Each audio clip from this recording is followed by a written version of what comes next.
So my name is Farai Mashandu. I'm the president for One Quantum Africa. And today we are going to hear from Mert Esencan. He's a quantum developer. He's going to talk to us about quantum computing, educational materials, and share a bit about his research on reverse annealing on portfolio optimization. And optimization is a very important problem for many industries. And I think it's something that is going to be exciting for most of you. Let me pay the bills and just lay the ground for this conversation.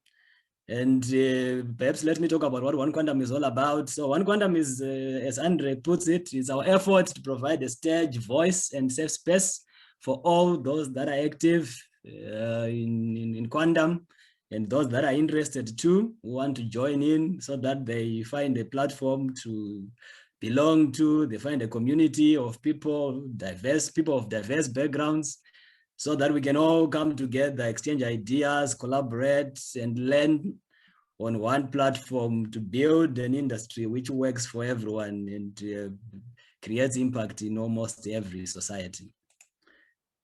So I guess it's also good that I go through the vision and the mission, our mission at One Quantum. Like I mentioned, we just want to build a community that supports everybody who's active and interested in quantum, and we want it to be genuine, to really give people opportunities and create opportunities, partner with everybody in the ecosystem, so that we just make quantum tech work for everyone. So generally, to do that, we equip our members with education and skills that can allow them to take advantage of opportunities that arise in quantum technologies as we go. So currently, to just give you a picture of where we are, we host these weekly meetings where we invite experts from Africa and from around the globe to share ideas and to try and teach people in the continent. And we also don't cater only for the community in Africa. As you would notice, we've got a lot of attendees from across the globe. So we really love it. It makes it diverse, and some of them have even come and share have even come on to share on this platform, which is very interesting, and which is also very helpful, because we get to learn different perspectives about this industry, and it makes it, it is easy to unpack for everyone. It makes all of us understand it in, deeply and in a very unique way. We currently do mentoring for those that are part of our Women in Quantum chapter. Some of you may have heard about it. We ran a very successful event last week, and it's really because of you that we've been able to deliver that success, and also our sponsors in the ecosystem. So we recently partnered with Keysight Technologies to offer mentorship, and we're extending that to our community in Africa and our other chapters as well. So that's really a beautiful opportunity for those that are interested to receive mentoring. We also are working on offering stipends to at least 10 students in Africa, so that they can develop their capabilities to land a career in quantum tech and compete globally. Soon we are going to bring on a summit. The preparations are already at an advanced stage, and I'll be communicating through our various channels on progress on this, but we're really excited about the fact that it is finally coming to fruition, and we will be sharing the details soon. You can also check out our website, onequantum.org, to learn more about the content and education resources that we are gathering, how you can be part of mentoring, what we are doing in terms of careers in quantum, and the projects that we are putting together for the community, for the various communities that are part of One Quantum. You can learn more about us at One Quantum Africa, at onequantum.org/Africa, and you can contact me anytime if you need to reach out with ideas, with suggestions, and anything that's quantum. Shoot my direction, and we'll see how to do. We'll see what to do and how to get things to move on. We recently initiated a quantum chapter in Nepal. Quite exciting. So very soon we may be hosting a summit on the top of Mount Everest. So watch out for that. And if you want to learn more about what they're doing, you can visit the website or the link that I'm sharing there. We've got a startup chapter, and we've got newsletters that we send out, where we give you updates on news and updates, news updates and events which are happening in quantum. And for Africa, we focus on developments in Africa on our One Quantum Africa newsletter. You can enjoy also some free data resources on the quantum tech ecosystem at qisdata.com.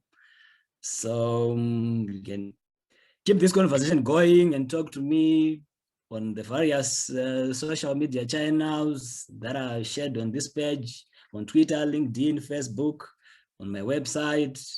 And let's keep this conversation going. Quantum needs all of us to come together and exchange ideas to make it move forward and for each and every one of us to be successful.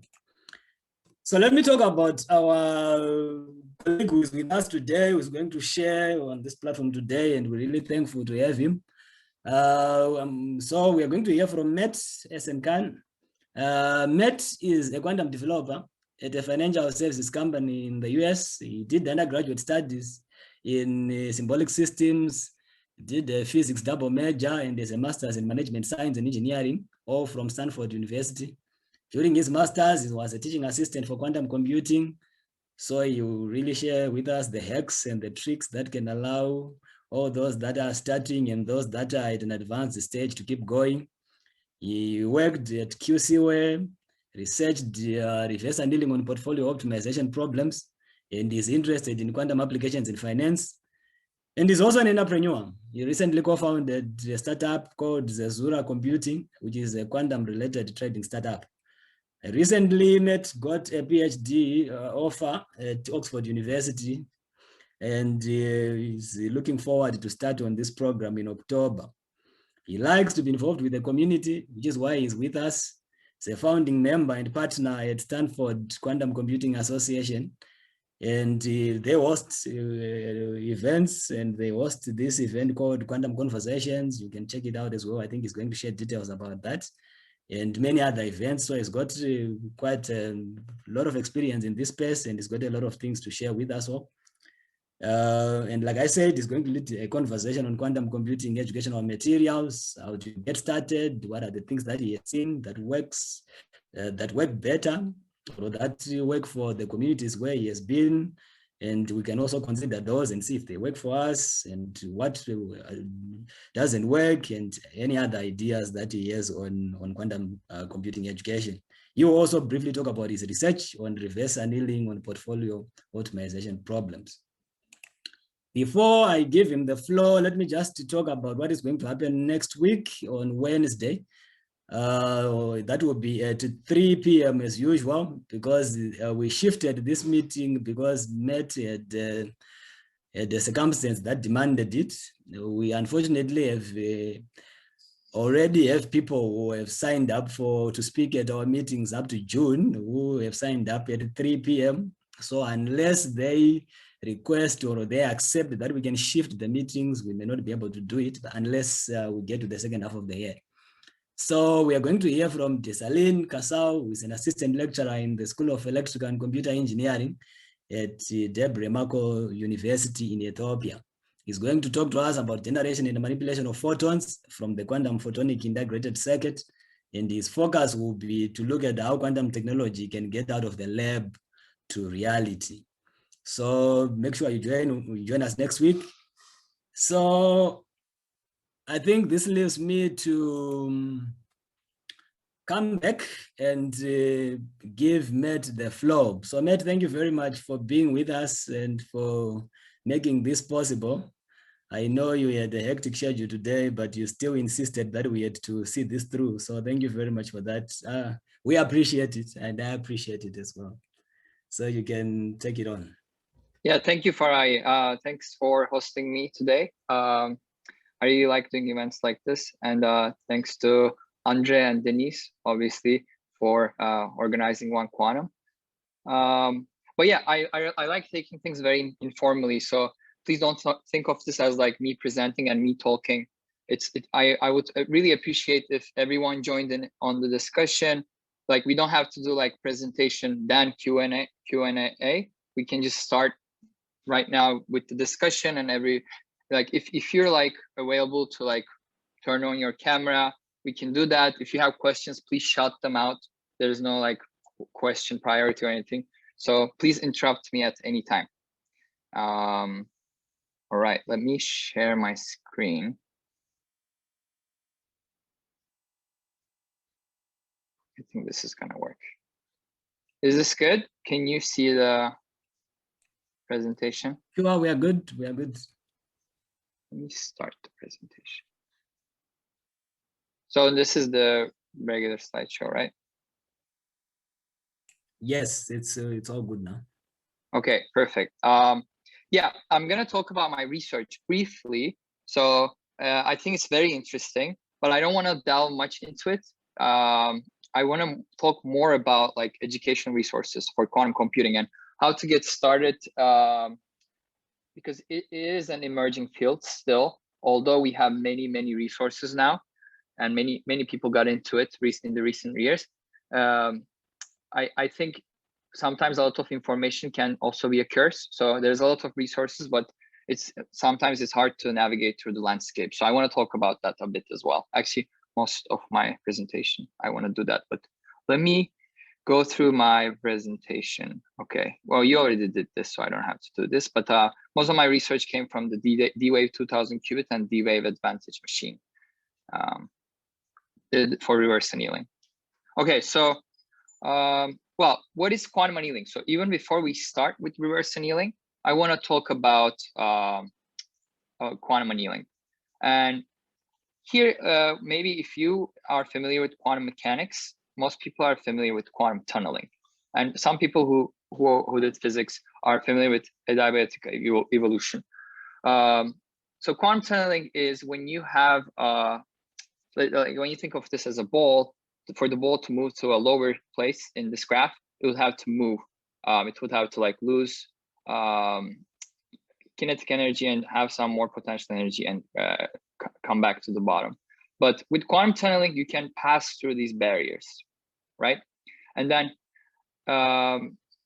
adiabatic evolution is like, so the purpose, our purpose is to reach a lower solution. That's the industry purpose or academic purpose, whatever problem is, our purpose is to reach a lower solution. And you can see that here, the solution is the lowest place. And there are two ways, as I said, and the other way is going through an adiabatic evolution. Instead of moving the ball, we change the graph, we change our energy landscape. So we already start from the solution of another problem that is easy to solve, and then we slowly change that problem to end at our own solution. And what annealing does is it's not exactly adiabatic evolution, because the thing is with quantum annealing, the ball can move outside the solution, but hopefully it ends in the solution. So there are quantum fluctuations, because it's very hard to do adiabatic evolution in a closed system, because as we all know, quantum computers or quantum systems are very hard to contain because of decoherence. So quantum annealing allows us a more practical approach to this method.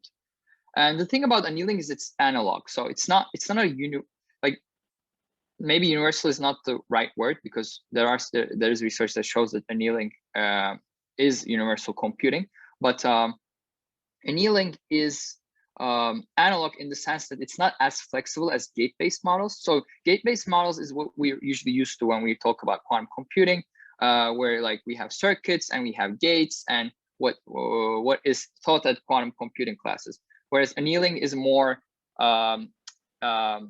you have a machine that does one thing specifically, and that's optimization. And it is good at doing this, but you can't really do whatever you want on it. And speed up with annealing over conventional optimization methods, which is like a quantum advantage, so speed up over classical methods, is still not proven. There are some papers I can share in the end that show like sub-exponential advantage with adiabatic computing over classical methods, but still an exponential advantage that would like have an efficiency proof is still not yet shown in theory, but we see practical speedups. So what are we trying to solve with annealing? And what did I try to solve? So this is an optimization problem, and this is portfolio optimization. This was created by Markowitz in like 50, 60 years ago. So it's an old problem. And it basically what it does is it maximizes returns and minimizes variance. But I mean, here, the original formulation actually is that your return is a constraint. You equalize your return. Let's say you want to do 10% in 1 year. You equalize this constraint to 0.1 and or 1.1, whatever unitary you're using, and you minimize the variance for that return. But usually what we're doing right now is something similar. We transfer that into a QBO. So we maximize the returns and minimize the variances together. And a QBO is a quadratic unconstrained binary optimization problem. And this is what annealers take. This is the general format that annealers use. And this is, for the physicists out there, is essentially an Ising model. His real name is, I think, Ising. That's how it's pronounced, but everyone says Ising. So yeah, this is the Ising model. As you can see, they're very similar. It's just there's an easy way to transfer between these problems. And here, when I was showing you that we start from easy problem, this is the easy problem here. So this is the problem that we start from. Actually, this is the HT is the problem. This is the HP, which is the problem Hamiltonian. This is not where we start. This is where we want to end. We start from another Hamiltonian that's easy to set up, and according to the machine, it might be different. So what you do is when you're annealing, you eventually decrease AS as you increase BS. And this S parameter is just a scale time parameter that changes according to the annealing schedule. But again, this is what we try to reach. And what we do is we hopefully end up in the state, problem Hamiltonian, and we sample out of it. So we want to sample the state out of this Ising model. And that is the solution to our original problem. So then why are we doing something called reverse annealing? We have this method, right? Quantum annealing. Where in my opinion is that in the current state of hardware and even theory, that the more parameters we have that we can tune, the more room we have for success. So reverse annealing has 3 additional tunable parameters. The first one is an initial state. So instead of starting from the zeroth state of the machine-dependent zeroth state, you can specify the initial state that you start from. The other thing is that you can do a reverse anneal or anneal backwards, which means that instead of moving towards the problem solution, you move away from it. And what does that allow you to do? Well, when D-Wave came out with this method, what they were allowing for us to do is that their original motivation was you kind of move out of the local minima traps. So you can see that here, maybe if we were trying to go down to a lower solution, but we might not like make it. And here, what allows us to do is research a more general space and hopefully reach a global solution. And this parameter called S target is also the rescale time parameter where you went to reverse direction. So you start from an initial state, you go in the opposite direction, and you can pause at this S target for a bit. And I'm going to talk about that. That allows for quantum fluctuations to populate the ground state. Then you move towards the ground state, hopefully. So we have 3 additional tunable parameters. Yeah, just as a recap, instead of decreasing AS now and starting from HT, we start from another Hamiltonian and we increase AS for a bit. Then we keep them constant, and these are magnetic. This is the transverse magnetic field. And then we decrease AS to end up at the problem Hamiltonian. So, okay, any questions about this part? Yeah, I have a question. So, sorry, okay, maybe this is more like a thought. Can you make any statements about the landscape of these models, right? So you talk about like bypassing local minima and hopefully getting to the one that we want to achieve, right? But is there any insight, like if I give you a Hamiltonian and then can you tell me where to start, and can you guarantee that, you know, we get into the local minima? So I'm just trying to think, is there a way that we can build a tool that will inform us of the landscape of a model for a given Hamiltonian, problem Hamiltonian, if that makes sense. Yeah? Well, the answer is both yes and no. I mean, essentially it's no, because if you know about the Hamiltonian, that would give you insight about the solution already. So if you know about the problem landscape, you would know where the solution is. But some problems are created specifically, and they have these, I think it's called a golf hole or something problem, where you have these holes and they are like there from the problem definition from the start. And those problems have these local traps. And then we have like convex problems, and these are our regular like portfolio optimization problems, and they're usually convex. The interesting thing is that although D-Wave came up with this method to escape local traps, I was able to show, and also other people in the literature have been able to show, speed ups with regular convex problems with this method. That's why my motivation is that we have these tunable parameters that gives us more room as researchers or experimenters to try out different things and maybe have performance improvements. Does that answer your question? Yeah. But yeah, go ahead. Sorry. I know, you go, please. Yeah. You did what? Yeah. So yeah, I mean, I was just going to continue. I mean, if you knew about if you knew about the problem graph, we would have a lot of insight into the problem. So essentially, we're trying to solve these problems because we're looking at problems that, I mean, not right now, but the motivation is that we're looking at problems that we don't know about, and they're NP hard, so we can't classically efficiently do them.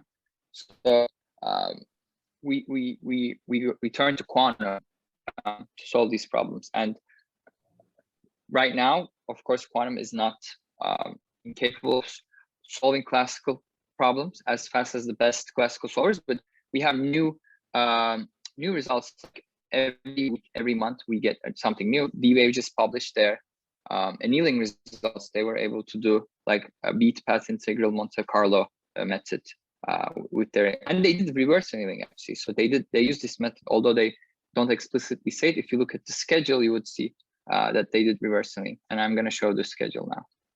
Okay, cool. And sorry, one last thing, is how sensitive are the results then to where you start with the specified initial state? I mean, this must be quite important, no? Yeah, that's a great question. Actually, most researchers show that the initial state where you start is very important. And they always assume that the better you start, the better solution you will have in the end. It makes a lot of intuitive sense. It's like cheating. If you start from a better state, you're going to end up if you start closer to your solution, you'll end up at somewhere close to your solution. But there are problems with that. Let's say that you think that you have a good solution because you're here, right? And this is lower than this part. Can you see my mouse, by the way? Yeah, we can. The cursor? Yeah, okay. So this is lower energy than this. So this is a better solution, but you're farther away from your solution. You think about it, you have this huge barrier in between. So your good initial state might not be as good as you think. And also I showed that the initial state, if you can do random walks on it, you get similar performance improvements, sometimes even better. Okay, cool. That's very nice. Yeah, thanks. Yeah, this was all through like my research at QCWare. Okay. Okay, so this is the machine that we used. This is the D-Wave 2000 qubit machine. This is the Chimera graph. They recently came out with Advantage, which houses the Pegasus graph. These are like superconductor qubits, and it's actually a simple way to think about this is that these big rectangles are all qubits. So these like long, tall rectangles, thin, tall rectangles are the qubits, right? And these are superconducting qubits. And where they meet are the couplers. So this is a graph, essentially. Doesn't look like one, but it is a graph. And we have, maybe someone can, how many qubits do we have here? If someone want to answer that.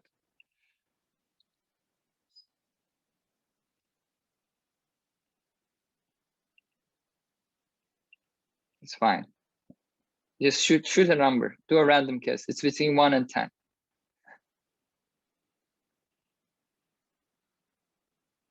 Okay. I'm listening. I think someone unmuted themselves. Okay, I'll just give the answer. But next time I won't, and we'll wait in this weird silence for 10 minutes. Okay. Not even. I think there was an answer in the chat. Oh, sorry. I can't see the chat. What was the answer? Can you tell me? So there's Delaman says 8, Lorraine says 12, but perhaps he didn't hear you say between 1 and 10. Abdul says 9, Esther says 8. So I would say 8. That's how I counted from what you said. I'm not sure. So yeah, I think those are the answers: 8, 12, 9, 8. Perfect. Thank you, guys. Okay, so there are 8 qubits. So 1, 2, 3, 4, 5, 6, 7, 8 qubits, and these are all coupled. And what the chimera graph consists of, like pieces of this. So it's not like an all connected graph. Sorry. Yeah, it's just pieces of these coming together. And that's like a problem we have with hardware, right? Because what you want essentially is like these, like, for example, portfolio optimization problems are all connected, because unless two assets are zero correlated, so they have zero connection at all, they have to be coupled because they have a non-zero correlation. We use covariance actually, but yeah, they have a non-zero covariance. So what we do is we take these problems and we embed these very connected problems into these constrained hardware graphs, which are not all connected. And that's why we end up with much larger problems in these graphs. So D-Wave Advantage has 5,000 qubits, but what you can do on it is like a 120 asset portfolio. So you can optimize 120 assets, because when you embed it, it becomes a much larger problem into the hardware graph. What you essentially do is you take this web of all connected assets, and you kind of make it fit this less connected hardware graph. Okay. So what does this schedule look like? This is like a reverse anneal schedule against a forward anneal schedule. So the solid line is a forward anneal. They both have a pause. So although most research was done on looking at a reverse anneal schedule against a forward anneal schedule, the reverse anneal usually has a pause.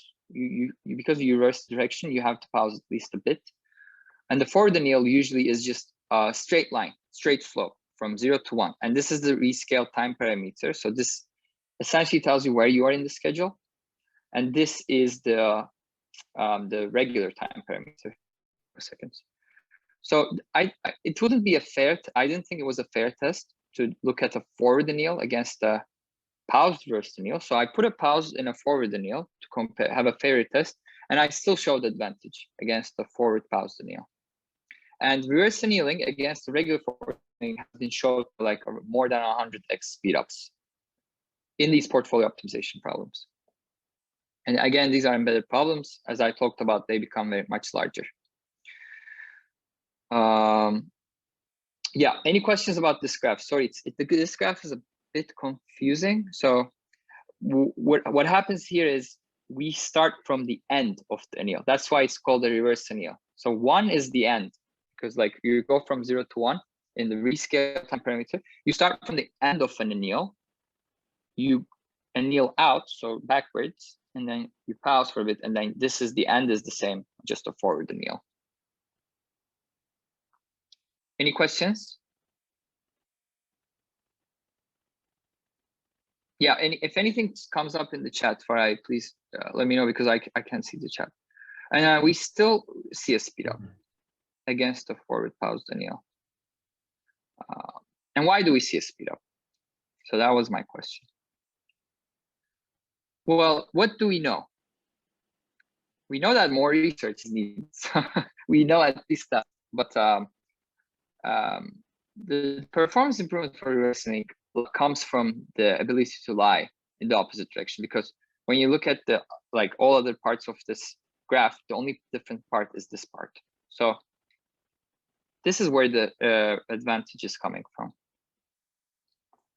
And setting the initial state right might lead to more improvements. So as Amira was saying, yes, Amira was saying that initial state is important.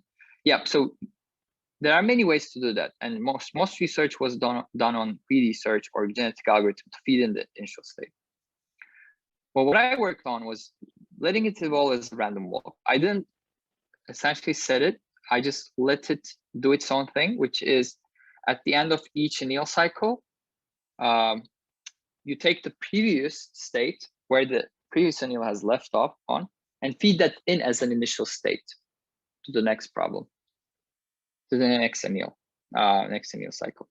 So it essentially does this random walk. And I showed that that's actually quite powerful and might lead to better performance even then, setting like a precise initial state that you think it's perfect.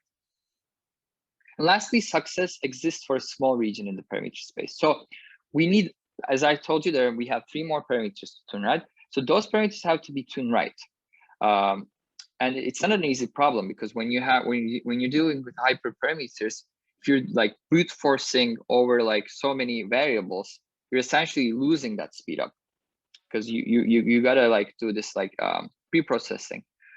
I mean, the thing is like if you're solving the same kind of problem, the space is similar across different problems.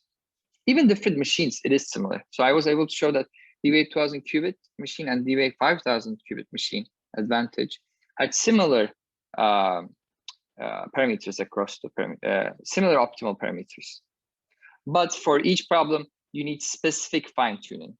And even if you have like if you're sampling out of the same problem class, let's say you have 3 instances of the same problem, you have everything the same, the biases are the same, I mean the range of biases, but they're just randomized, you can get dramatic differences in solution quality because some problems are essentially just harder than others. It's very hard to solve them.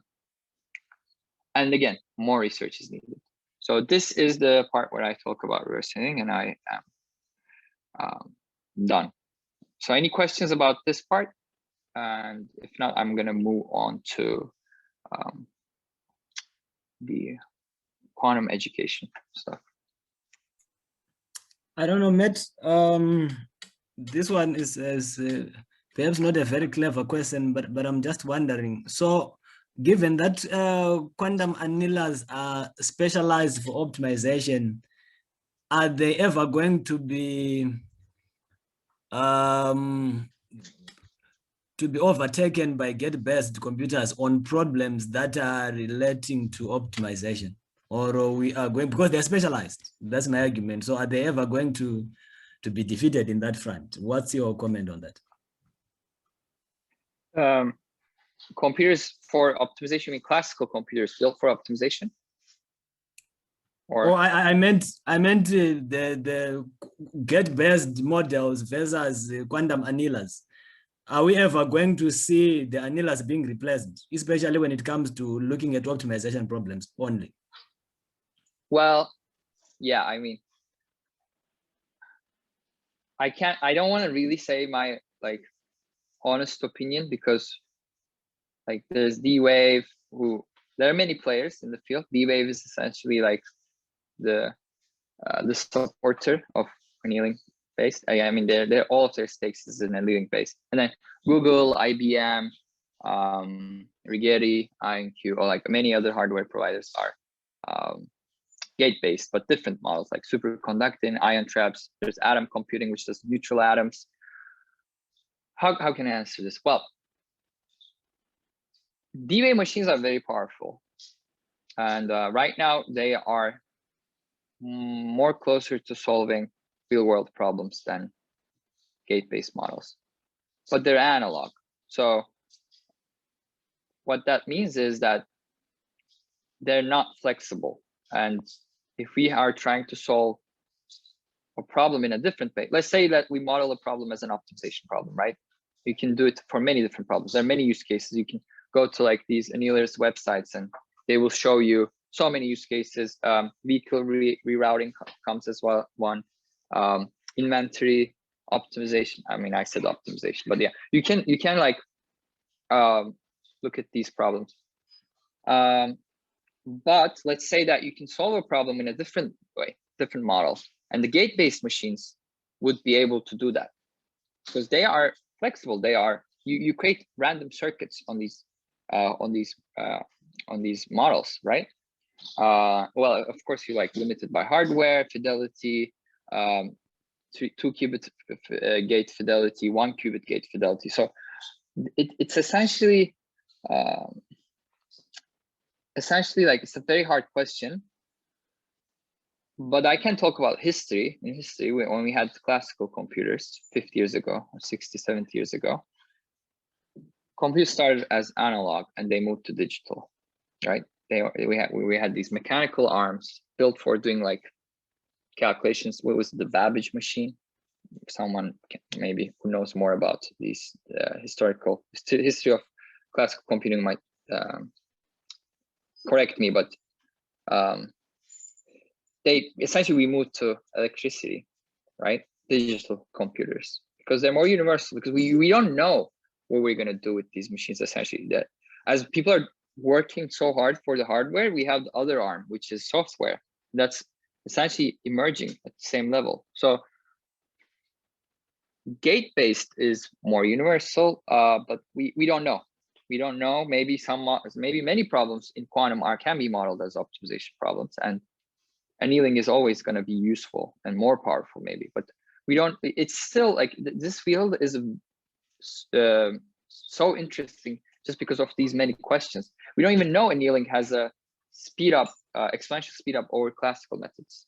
In theory, there is no proof even now. So well, research is very fast. So please correct me. These things are recorded. If I'm saying something wrong, if someone proved annealing performance, I know Professor Vazirani proved sub-exponential speed up last year, but with adiabatic computing, that's essentially annealing. But yeah, so does that answer your question? I think I'm good. I think I'm good. It helped me to just look at the landscape, I think, in a more informed way. Thank you for that. Mm-hmm. So can I ask a embarrassing question, something that I should know? So do these annealing models also suffer from barren plateaus? I would say yes, right? I think models suffer from, these flat landscapes. So what happens if your optimization landscape is just extremely flat, and then what do you do? Or I guess that wouldn't make sense in this framework, would it? Well, so as I said, like, what do you mean by flat? Like convex flat or wholly flat? Like so in these circuit-based models, when you have these parameterized circuits, right? I think the argument is like when you make your models larger, then the gradients that you get out of these models with respect to your parameters start to decrease. They start to vanish. So like in your networks, the vanishing gradient problem. So this corresponds to a model landscape that is just very flat in that no matter, you don't know how to really update your parameters if you try to do gradient descent and things like this. So I was just wondering, since every quantum annealing experiment, or I don't know, setup can be trotterized right into a circuit, and these circuits will experience this barren plateau phenomenon if they satisfy like a certain structure. So I was just wondering if this is something that comes up here. Yeah, also. Yeah, that's a great question. I think today I looked. I didn't go deep into this topic, but I was faced with a paper with this problem in the parameterized circuits and vanishing gradients. But I'm not sure about annealing. So I think it would be a great area to do research on and try it out. Like take a flat problem and then try it out on an annealing machine. Probably someone has already done it though. So it's a great question. I'll look into it. Cool, thank you. Yeah.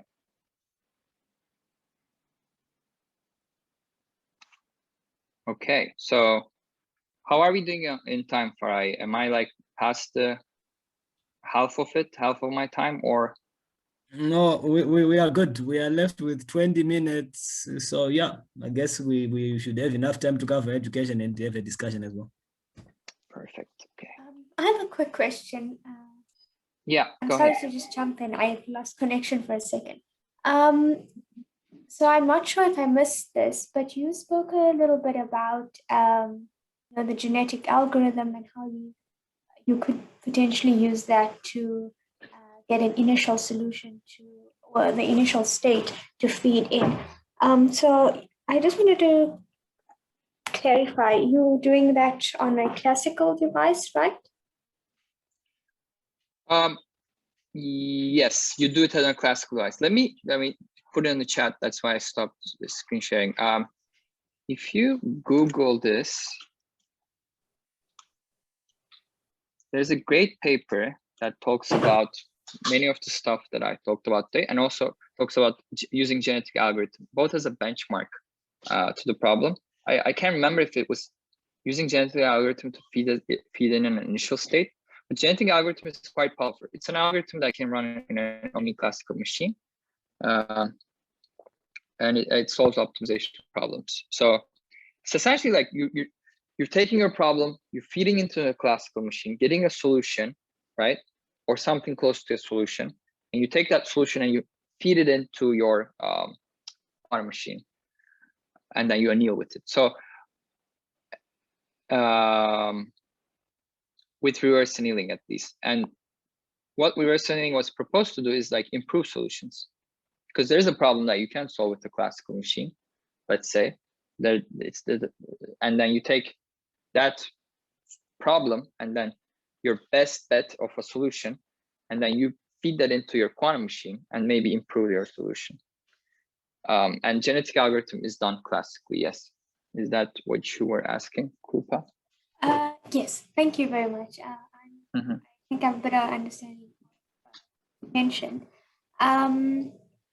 So I guess then, you would have to put in certain measures to make sure that the initial state is that you're generating using the genetic algorithm is then able to be fed into this algorithm, the quantum annealing algorithm thereafter. Sorry, is it me, or is it only me that I'm losing the part of your question? It's just perhaps I think, yeah, perhaps you could type in the question, Krupa, if you don't mind, because we're struggling with the network. Sorry, yeah, it's just the volume is coming up and down. But from what I understood, it was again a genetic algorithm initial state question. Yes, it just follows on. I just wanted to ask if then you would have to have additional constraints put in place such that, to generate this initial state using the genetic algorithm, there should be certain characteristics that you would like to see in this initial state, or? Oh, I see.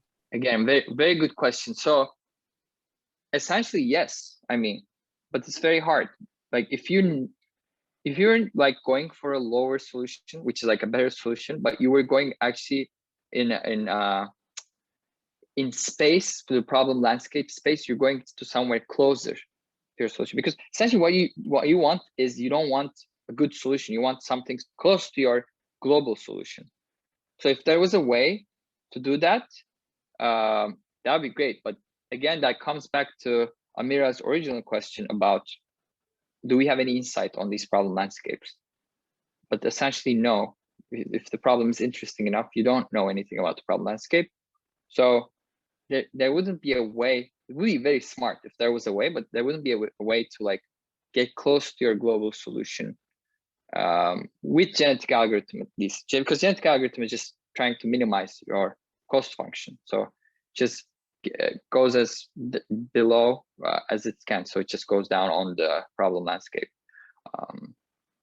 But yeah, great idea. That would be great if there was like a classical pre-processing algorithm that makes that spits out an initial state to you that is close to your global solution, would be great. But it's like nearly solving your problem too. So but yeah, is that yes, thank you for that. Okay. Cool. Okay, so I'm gonna move towards the education stuff. But yeah, shout out if you have anything. You can also ask questions when I'm presenting the education stuff about reverse annealing, if you think of one. Right? I'll share again. Okay. Okay, so we as Farai told, I am hosting a discussion series, online discussion series called Quantum Conversations. It's similar to this. Informal, people come in, talk about their research, talk about their area of expertise, and then we have a discussion. And from one of those events, I was talking about quantum education, and we published with Rishi. Actually, Rishi introduced me to Farai, so thanks, Rishi, if you're watching this at some time. We created this list. Okay, here we go. So this is an ongoing document. I think it's open to public. So if you think of good resources, feel free to put in your input. That'd be great. Is this visible to everyone? Can you see the? Yeah, sure. We can see. Okay, great.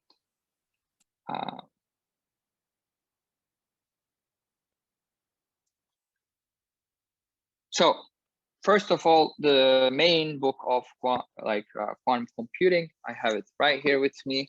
Although I'm like traveling every week or something, I am carrying this with me. If you can see my screen.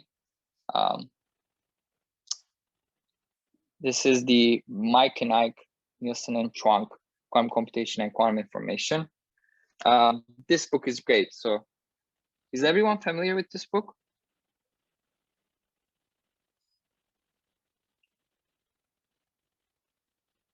Also, can you see me, or do you see my screen? All right. Yes, we can see you. We can see the book. We can. Okay, Yeah, good. Clear. So yeah, so many technical questions. I am very bad with regular IT. So I'm an old school person usually. So that's why I have all these books and. No, it's always good to read and fill the paper, and perhaps have the freedom to mark and do this using pen, highlighter, etc. It always works for me. I don't know if it works for others too. Yeah. Okay, so another book is by Jack Hillary, who's at Google. He wrote this book for more practical quantum. So the first one is theory, and I think the first one is more like a textbook, feels like a textbook. And I like textbooks, but the second one is more practical. If you want to play around, use different machines, you can look at Jack Hillary's book. David Griffith's Quantum Mechanics is if you're more into the physics side of things. It's like an introductory course on quantum mechanics. Again, great book. Like I think one of the best ways to teach quantum mechanics, although there are other ways to teach quantum mechanics. Actually, that brings me back to my Oxford offer. So I'm lucky enough to get an offer from Professor Lewowski, Alexander Lewowski, and his take on quantum mechanics is actually much more different. He thinks that it's more from a pedagogical point of view, it's better to start teaching quantum physics from optics. So he doesn't even call it quantum mechanics, as you can see. Calls it quantum physics because mechanics. Well, the way quantum was developed, that it came from a mechanics perspective. So for historical purposes, we learn about quantum physics through mechanics because that's how the experiments roll out in the early 1900s. So I just started reading this book. It's also very good if you think that you want to start learning about quantum mechanics to complement your quantum computing skills. You should check out Professor Lewowski's book as well. And I am going to put that here as well. Yeah, I mean, I think that everyone should learn about quantum mechanics. even if you're not interested in quantum computing, even if you're not interested in anything mathematical or physics related, quantum mechanics changes the way you look at the world. So my philosophy is that everyone should learn about what quantum mechanics tells us about nature. Actually, that's how I got into quantum computing. It was a philosophy course at Stanford that I took called Philosophy of Physics. And we ended the class on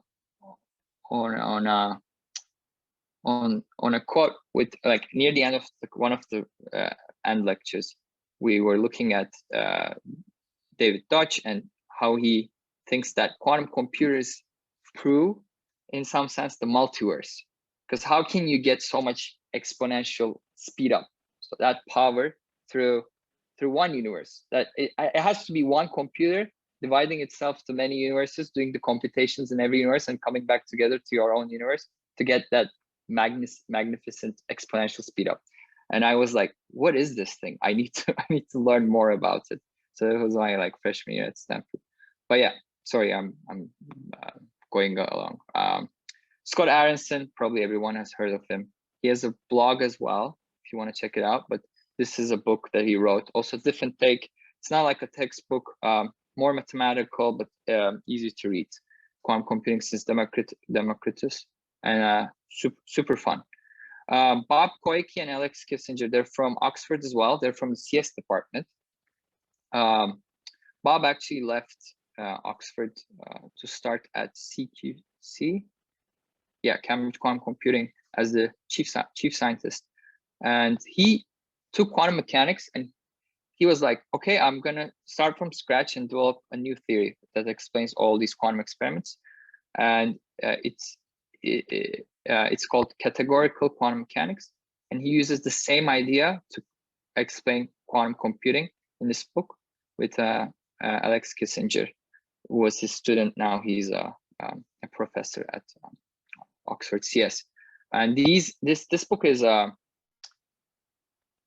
it's like using a lot of diagrams and pictures. So if you're more of a visual learner, this book is great for picturing quantum process, which as the title suggests. A lot of university lectures. MIT has some. These are old and open. You can go in, watch them, do whatever is there, the documents. This one I used a lot when I was TAing quantum computing at Stanford. Very organized, great lecture. There are videos on YouTube as well. And this is the class the precursor to the class that we taught at Stanford. So this was done by Will Zhang and Dan Bonnet the year before we taught, Aviad Rubinstein taught quantum computing at Stanford. There are lecture notes, many more. This is again not a comprehensive list. Nielsen, one of the authors of this book, has a blog as well. This is pretty old and outdated, but a good start again to the field. Yeah, Scott Aronson already mentioned. A few more. You can check these out. Nathan just started Quantum Curious. It complements all of the resources, talks about events. And yeah, Terrell France. Did Terrell France do a One Quantum Africa talk? I think he did, or am I mistaken? Farai, do you remember anything about this? Sorry, you were saying that? Yeah, Sorry? Terrell gave us a session like 2 weeks ago, I believe, or something like that. Yeah, cool. Yeah, so he also has this website. Again, there's a lot of stuff from industry. So the cool thing about industry is because everyone's like just emerging, they allow free time for students or anyone. They're open to public, so you can just log in and get 1 minute of free time from many different vendors. So you can try out different systems, and I suggest that you all do, because I think it's a better way to learn if you're just trying out, and it's cool. Like, you're using a quantum computer, so I would really suggest trying stuff. And there are tutorials. Some companies have a lot of docs online, like D-Wave's Ocean package is extensive. There's like documentation for everything. Conferences is I think a great way to learn as well. So Q2B, hosted by QCware at the end of every year. It's more business oriented, but that's great because it also means that it's more not very what's the right word? More general, so that you can get exposed to many different things in a short amount of time. And yeah, like many ones. Unitary Fund is done by Will Zhang, who taught this, who co-taught Stanford at Stanford. He's in industry. He's also working for a finance company. Yeah, Stanford Quantum Computing Association. Some of our events. Well, I'm from alumni now, so I couldn't say our, but because I graduated. But some of Stanford's events are open to public, so I highly suggest. There's a quantum chess tournament going on, if you want. And we organized actually the world's first quantum chess tournament last year, and now this is the second one. I mean, there are many ones after that. Second Stanford one. Okay, so cool. These were suggested by John, who's a lecturer at Stanford as well. He was doing the System X program. Cool lectures, but these are books. If you're into reading fiction, history, philosophy, these books are great. I read this one. So this book had the quote that I talked about. The quote from David Dutch. This is an amazing book. This is what we read for the philosophy of physics book that I talked about. If you like reading plays, this play is amazing. It doesn't teach you a lot about quantum computing, but it's just a great play about, like, if you're into history, it's just like Heisenberg going back to Bohr after developing, like helping Germany develop the bomb, and they're like physicists from beforehand, but now they're like two opposing countries in war. So it's like a super temporal superposition, and you look at the same scene over and over again. Well, I'm not gonna like spoil this for you, sorry, but it's a great play. Probably you heard about Dev's TV show about quantum computing. I liked it a lot, so if you want to see it. And my take on quantum education is like learning about any field, I think, is that I learned with most from the projects with concrete deadlines. So for example, at school, there's a deadline. I have to like finish a paper. I have to write some sort of code, and I have to present something. That's when I learned the most, when I have like concrete deadlines.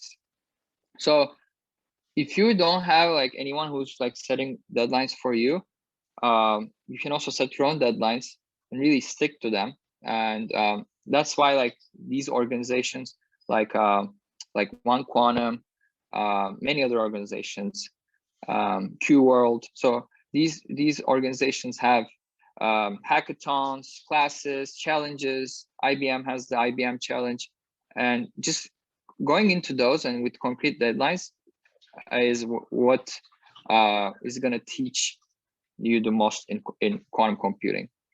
And right now, there's not a lot of like, there are probably a few, but there's not a lot of undergrad programs for quantum computing. I don't even know if there are masters in the US. Maybe there are some. There wasn't one at Stanford when I was there. At least there wasn't any undergrad programs. So the best bet is there's just like going through these resources and learning yourself, or get a PhD, which I think is longer, and if you're not interested into research that much, is gonna be cumbersome. So I think just joining events like this, right, like what Farai is hosting right now, is an excellent way to learn about quantum computing. Well, and then Rishi has his own resources too, but you have the link, so feel free to check it out, add your own comments, and thank you for listening to me.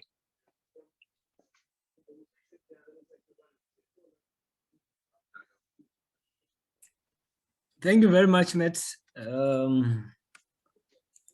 Really appreciate it. Not sure. Let's find out if there are any questions from the floor and do justice to those. But all I see from the chat is people are so excited about the resources that you shared, especially philosophy.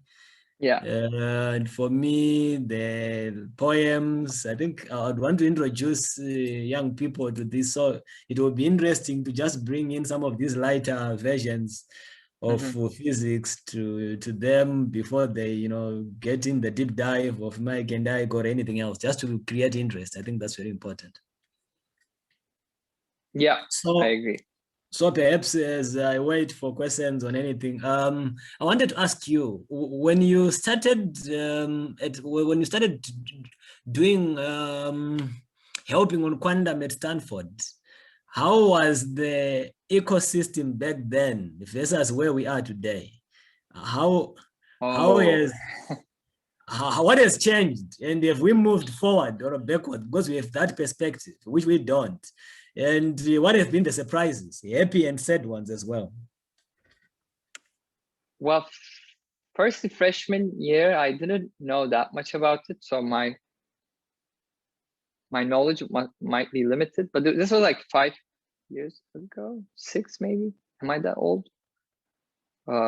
Yeah. So 2015, 2016, we had D-Wave. D-Wave is one of the oldest ones. But we didn't have any like supremacy claims. There wasn't no money flowing into like startups. There was no hype. So it was just like, I guess, more research. It was starting, definitely. There was like some hype. And yeah, but like since then, like we have IonQ claiming a volume of 4 million. I mean, like we are really close to doing practical things on these devices, which are gonna change everything. So it's an excellent time. Oh, this is so cliche. Everyone says this, it's an excellent time to be, but yeah, I think it's like an excellent time to be in this field. In many perspectives. I mean, I think it's amazing from an intellectual standpoint, but also from a financial standpoint, it's a great time to be in this field. Sounds good. I did some research with QDC, Quantum Economic Development Consortium in the USA.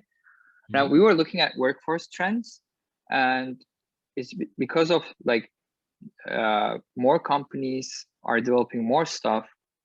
First of all, we have more companies starting. Secondly, we have more money flowing into these companies. Third of all, they're hiring more.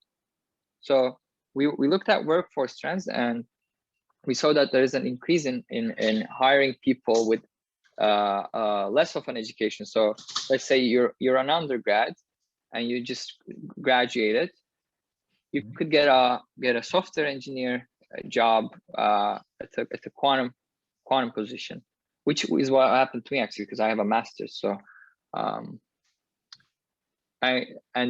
we're seeing that, especially in software positions, that people are hiring more and more for quantum jobs. The thing is, like for research roles, people are still hiring more PhD graduates, or for interns, ongoing PhD students. But I think that's going to change too, because the industry is growing. There are not many there are not many PhD graduates. I guess there are many, but it's just that the speed of growing in the industry is gonna surpass the speed of PhD graduates in quantum research. So it's a great time to work in the industry as well. Sounds good. Thank you very much for that. Anybody with the excuse me, a burning question? Let me check the chats and see. Okay, I think that was just a confirmation that they agree with me that the resources are great. Thanks. So yeah, sure. Faraj. Yes, Abdul. Yeah, if I could just only Sure. for 30 seconds. I don't know if you're running out of something. No, you can go ahead. Yeah, thank you very much. Yeah, so I wanted to hear from Mert, like, what are the main obstacles that in his opinion, as we build the quantum community here in Africa, what are the main obstacles that we might face towards pushing the quantum industries, or pushing the quantum education in the governmental sectors or even the private sectors, either the high schools or primary schools, up to college, and after that, like, how can we really convince the governmental sectors to really push the educational systems in Africa towards quantum technologies in quantum education? Scare them. Be like, yeah, that's a good plan. talk about military, talk about defense sector, and then talk about the worst competitor in terms of political landscape. Like, US research into quantum computing exponentially increased when China got into it. If you look at the data, all the papers that come out, the money it's all about the competition, Yeah, so scare them. that's my policy. Scare the politicians. But yeah, in terms of yeah, sure, continue.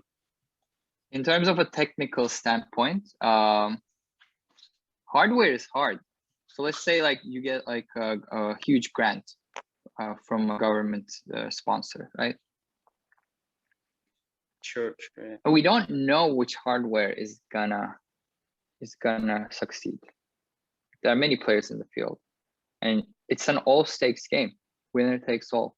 So if superconductors win, many companies are gonna die. If ion traps win, many companies are gonna die. So it's very hard to convince someone with hardware because of the current landscape.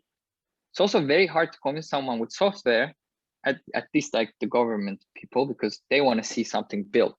They want something they can hold with their hands. That I can say that's theirs. Absolutely. Yeah, I agree with that. Yeah. So I'm not sure. We've been thinking about this for Turkey, because I'm from Turkey and I've been collaborating with the Q Turkey group. Oh, that's a good and yeah, and then like it's very hard, very, very hard problem. If you are, it's like the politics is very difficult to navigate. So I would suggest going through like private groups, private resources. For example, One Quantum Africa is great because it does take the educational resources, share these events. So, but like from a financial standpoint, convincing like government authorities to like invest more into quantum education, I'm not sure about that. Or like building a computer. Yeah, it's very, very difficult problem. Yeah, I totally agree with you. Especially the point where a lot of governments here, when you go out there trying to reach for some important people that are actually holding some big positions in the government, or even in some technological sectors in the government, they always tend to go towards they tend to go to the global vendors of technologies. Like they might say, or they might convince you that why would I really spend so much money on trying to eliminate a whole generation of children, or a whole generation of students in local colleges, or even broadband colleges around Africa here. They would always say, like, they would all tend to convince you that I rather go out there reaching out to to the global vendors or global companies instead of making use of the local workforces, because it's all about, as you said, it's all, considering the financial problems and political problems. It's all about it's all about negotiating, like how we can really make the local workforces here in Africa in general around the world, like how we could really push the workforces in the regions that are actually lacking the quantum education or quantum know-how.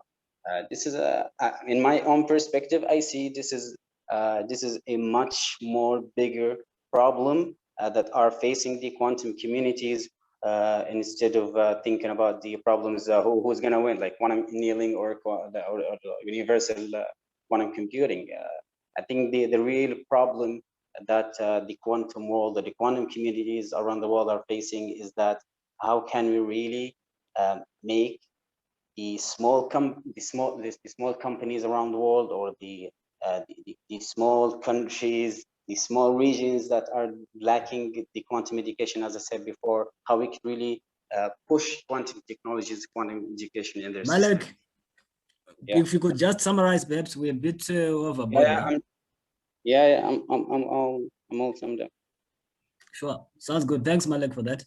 So thanks, Matt. I'm not sure if there's anybody else bending to ask a question or say something before we close the meeting, and we hope to see you guys on the cocktail and just exchange, a few ideas, learn more about each other, and, get to build a global community of friends.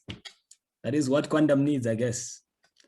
So yeah. I guess thanks, Matt, and we would like to learn more about how you are navigating the terrain in Turkey and exchange ideas so that we also learn how to do that in Africa.